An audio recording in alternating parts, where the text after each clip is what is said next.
যাক, মাশাআল্লাহ ভাই, আপনি বইমেলা সম্পর্কে অনেক সুন্দর একটা বিশ্লেষণমূলক সংক্ষিপ্ত আলোচনা করেছেন।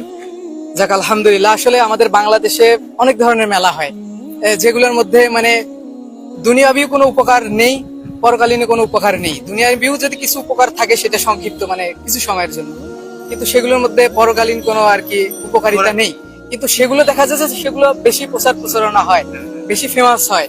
কিন্তু দেখা যায় যে আমাদের এত সুন্দর সুন্দর ইসলামী বই মেলা হচ্ছে, কিন্তু এগুলোর সেরকম প্রচার প্রচারণা নেই বললেই চলে। কিন্তু দেখা যায় যে মানে এগুলো থেকেই বোঝা যায় যে মানুষ আসলে দিনের পথে পথে অতটা আগ্রহী না। মানুষ শুধু দুনিয়ার পিছেই ছুটতেছে আর কি। আসলে মানুষ দিনের পথে আগ্রহী না, এই ব্যাপারটা এমন না। আবার আমাদের সমাজই মানে এমন ভাবে আমাদের কাঠামোটা নির্মাণ করা হয়েছে, এই কাঠামোটাই হচ্ছে একটা ইসলাম বিদ্বেষী কাঠামো। ফলস্বরূপ দেখা যায় যে মিডিয়াগুলো দেখছে এখানে অসংখ্য মানুষ আসছে, এতটা সত্ত্বেও তারা সেভাবে এটাকে ফোকাস করছে না। মানুষ যদি এটা জানতো তাহলে অবশ্যই এখানে ভিড় দেখতে পেতেন।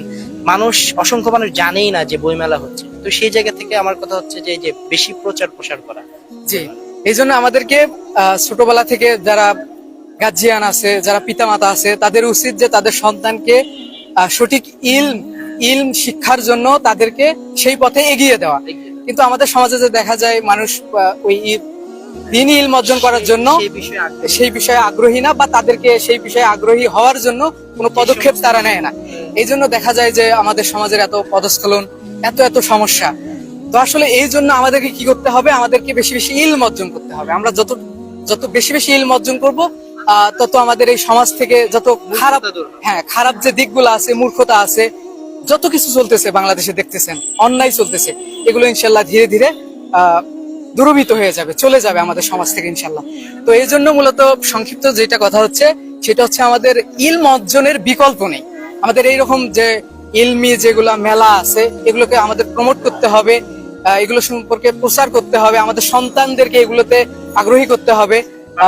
হ্যাঁ, তাদেরকে পাঠক তৈরি করতে হবে, আমাদেরকেও পাশাপাশি ইলম অর্জন করতে হবে। তাহলে দেখা যাবে যে ধীরে ধীরে ইনশাল্লাহ আমাদের সমাজ এক সময় পরিবর্তন হয়ে যাবে। তো আপনাকে মানে এই মেলা সম্পর্কে অনেক সুন্দর একটা বিশ্লেষণমূলক আপনি কথা বলেছেন।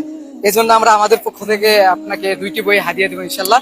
একটা হচ্ছে রিজিক, এটা লেখক হচ্ছে আব্দুল্লাহ বিন আব্দুর রাজ্জাক হাফেজাউল্লাহ। দ্বিতীয়টা হচ্ছে কোরআনের আলোকে হাদিসের অপরিহার্যতা। হ্যাঁ, এটা হচ্ছে আব্দুল্লাহ বিন আব্দুর রাজ্জাক হাফেজাউল্লাহ লিখেছে। ইনশাল্লাহ আপনার সাথে কথা বলে অনেক ভালো লাগলো। তো জাযাকাল্লাহ, আপনার সাথে কথা বলে অনেক ভালো। ঠিক আছে ভাই, ইনশাল্লাহ দেখা হবে। ঠিক আছে, আসসালামু আলাইকুম।